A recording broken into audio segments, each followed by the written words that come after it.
Test. Can you please start off by introducing yourself?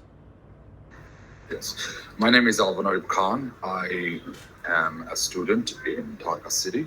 I am from Mastermind School and currently I am studying in A2 level. All right. Can you tell me something about your family? How many members do you have in your family? I have five members in my family living in the house. We are not a nuclear family, we are joint. I have my grandmother who's been living with us ever since the beginning.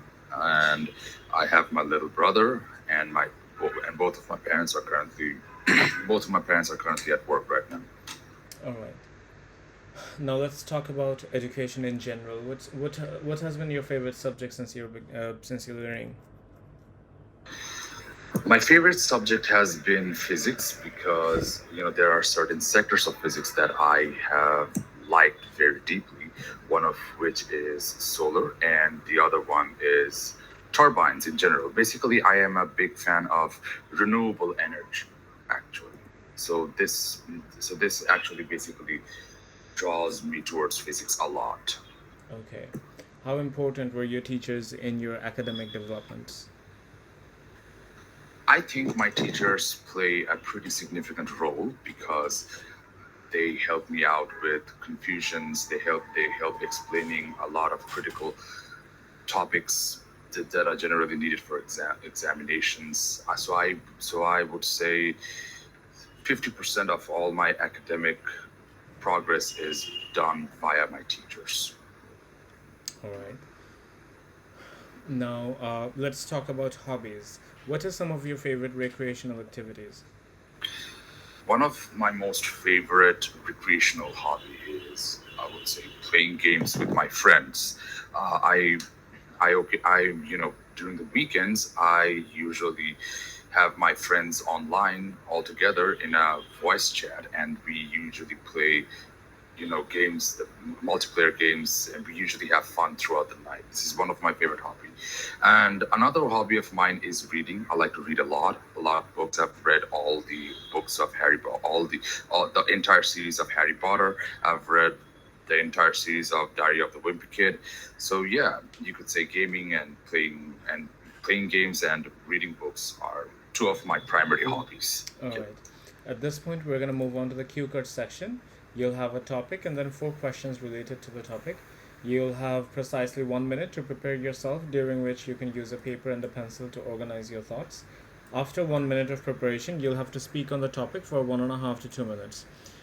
You will not be allowed to look at the questions when you begin speaking. If I stop you at the 2 minute mark, do not feel as if this is going to have an impact on your overall score. Are the instructions clear? Okay. All right. I'm going to start sharing the screen with you. Please give me a confirmation as soon as you can see the question.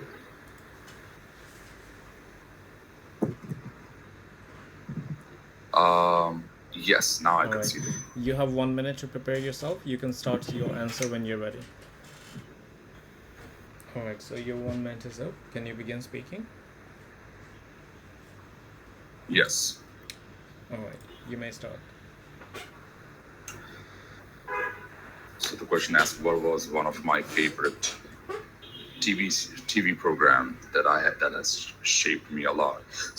One of the TV programs that I deeply like is a situational comedy called The Office, and I first started watching it during the Corona period, during when the outbreaks just started 2 years ago, and it's about people working in the office having different quirks, sharing the way how they work, sharing, you know, displaying how they interact with each other, how they progress in this working environment, and and the reason why this TV series was made in such a way was because so that people could have a better understanding of how the office life is in reality compared to what other TV series might show.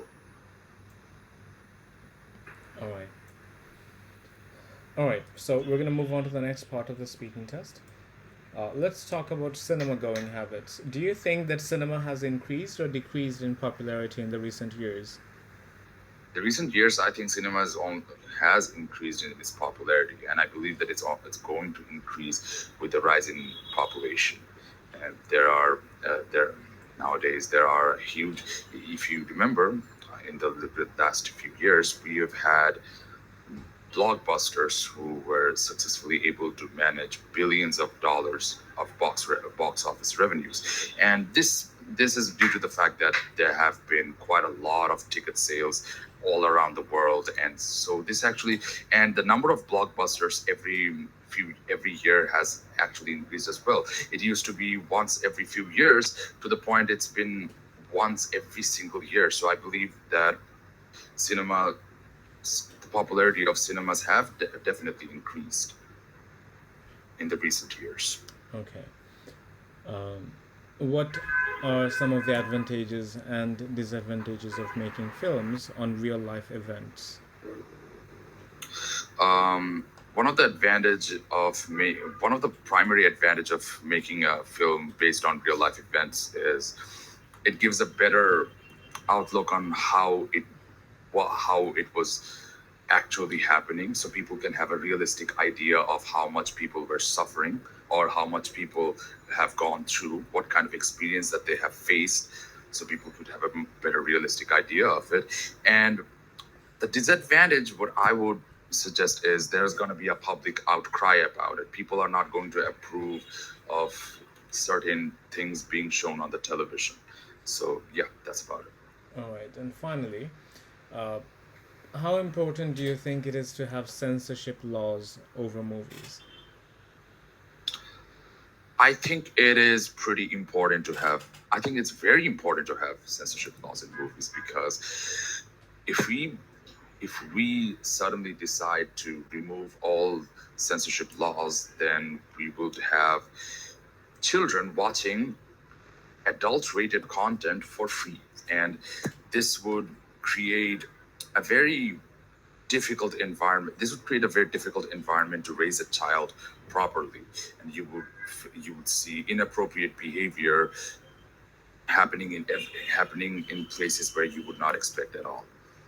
So yeah, I believe it's very, very important, All right. extremely important. We're going to conclude the speaking test here. I'll give you a rundown of the overall scores you've earned from the speaking test. In Okay. terms of grammatical range and accuracy, your score is an 8 out of 9. Majority of the sentences were grammatically correct. You did not have any major tense or word formation errors. There were minor grammatical slips when you were trying to maneuver between different complex structures, but it was extremely smooth when you were presenting information through simple and compound structures and sentences.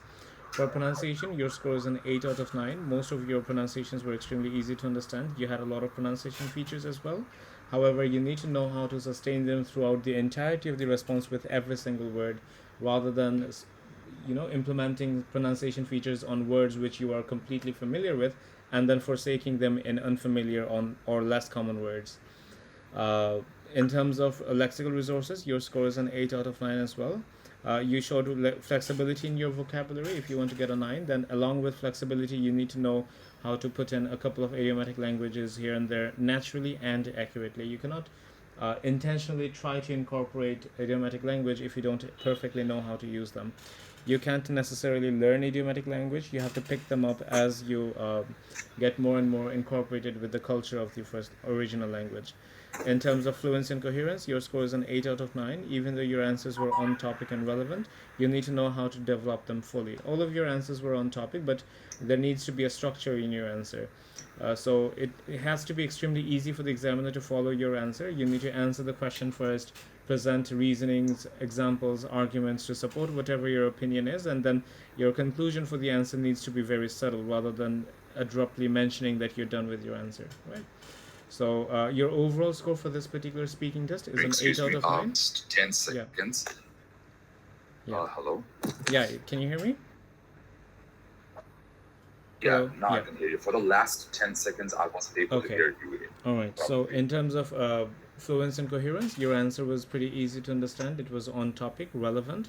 However, you just need to work on fully developing your answers. Your answers were developed, they were very easy to Yes. follow. However, it needs to have a proper structure. Imagine your answers to resemble the structure of an essay where you present your opinion or view first, you answer the question, and then you present reasons or arguments to support whatever your answer is. And finally, the examiner needs to know how or when you're concluding your answer rather than abruptly saying you're done with your answer, right? Your overall score for this particular speaking test is an 8 out of 9. In your main exam, you can expect a score between an 8 and an 8.5. However, you have the capacity to score a 9, but you do have to work a bit on developing your answers fully for whatever questions you may be asked. Yes. Do you Thank have you. any questions? No, nothing All right, further. then. Thank you very much, and good luck for your Thank you very test. much. Thank you. Thank you very much.